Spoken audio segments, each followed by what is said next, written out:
আজকে জাকির নায়েক নিয়ে সারা পৃথিবী তোলপাড়।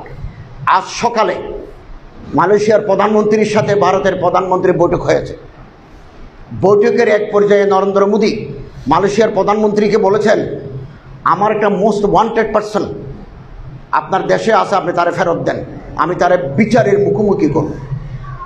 আমাদের ঈমান, আমাদের উখুওয়াত, আমাদের বারাদরি পানি হয়ে গেল দুনিয়ায়।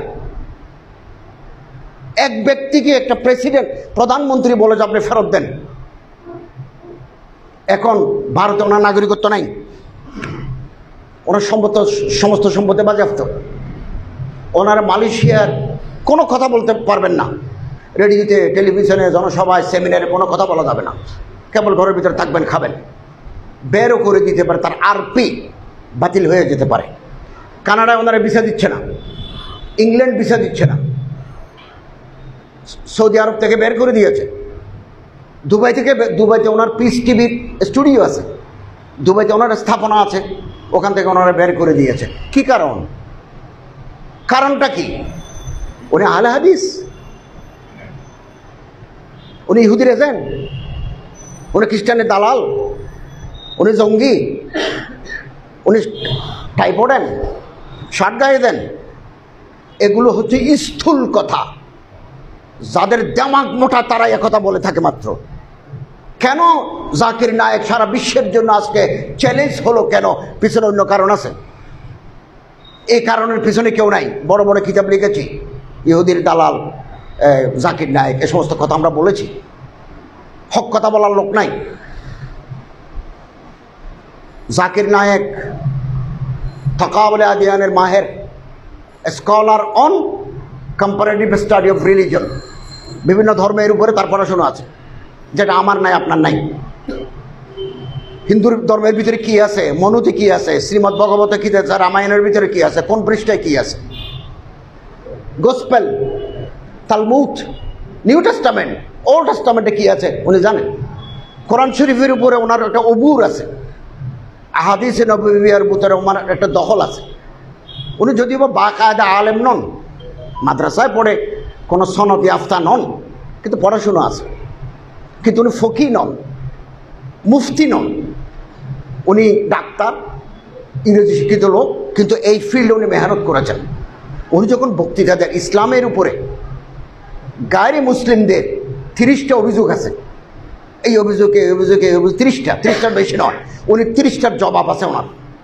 ফলে উনি যখন কোথাও কোনো বক্তৃতা করেন, কেউ এতারাজগুলো তুলে ধরে তিফলি মক্তবের মধ্যে তিনি জবাব দেন। মক্তবের বাচ্চাদের যেভাবে মানুষ শিখায়, এভাবে তিনি জবাব দেন। এবং তিনি সর্বশেষ ভারতের গভর্নমেন্ট খেপে যাওয়ার কারণ হচ্ছে, এখন তো হিন্দুত্ববাদী সরকার। ভারত এখন নতুন সংবিধানের সংশোধন করে বলা হয়েছে, পৃথিবীর কোনো দেশের কোনো হিন্দু যদি নির্যাতিত হয়, এই নির্যাতনের যদি দলিল থাকে, ভারত তাকে নাগরিকত্ব দেবে। নাগরিক, পৃথিবীর যে কোনো জায়গায় কোনো হিন্দু যদি অত্যাচারিত হয়, এটা যে ডকুমেন্ট থাকে, তাহলে ভারত তাকে নাগরিকত্ব দেবে। এই জাকির নায়েক সাহেব বলছেন হিন্দু ধর্ম বিকৃত হয়ে গেছে, হিন্দু ধর্মে মূর্তি পূজা নাই, কোথায় আছে দেখাও। এটা বলার কারণে তারা মনে করলো হিন্দু ধর্মের গোড়া তো শেষ হয়ে গেল। গণেশ না থাকলে, দুর্গা না থাকলে, সরস্বতী না থাকলে, মেনকা না থাকলে, কালী না থাকলে, তা আমাদের আর পূজা কি? তখন মনে করছে এই মানুষটা পৃথিবীর যেখানে তাকে ধরে আনি তারে জবাই করে দিতে হবে। এই জন্য ফেরত চায়। কানাডায় গেছেন, ব্রিটেনে গেছেন। ব্রিটেনে তিনি বক্তৃতা করেছেন 2টা, লন্ডন, ইংল্যান্ডে করেছেন, কানাডায় করেছেন 2টা। The present Bible is not word of Allah. বর্তমান বাইবেল যেটা বাজারে আছে, এটা আল্লাহর কালাম নয়। আল্লাহর কালাম এগুলো বিকৃত হয়ে গেছে, ডিস্টোর্টেড। এখন যেটা বাইবেল আছে, এটা সেন্ট পলের লেখা। এই দলিল, এই দলিল, এই দলিল। যারা বাইবেল লিখেছেন তারা একজনও হযরত ঈসা আলাইহিস সালামকে দেখেন নাই। ঈসা আলাইহিস সালাম 40 বছর বয়সে মারা গেছেন, 27 বছর পর্যন্ত ওনার জীবনের কোনো কাহিনী নেই। তো ওনার এগুলো লিখলো কে?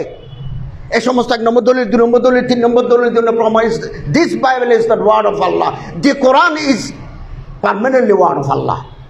একথা বলার পরে সামনে যারা বিভিন্ন গির্জা থেকে আসছেন, তারা জিপ জিব্বা কামড় দিয়ে রাখলো, ও মা এটা কি কথা বলে, এটা তার শুনে নাই।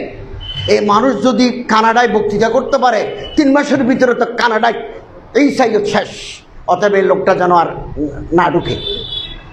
অতএব ডক্টর জাকির নায়েক তো মুসলিম উম্মার সম্পদ, সম্পদ। ইত্তেহাদ মাল ইখতিলাফ, ইত্তেফাক মাল ইখতিলাফ। ওনার সাথে আমাদের উনি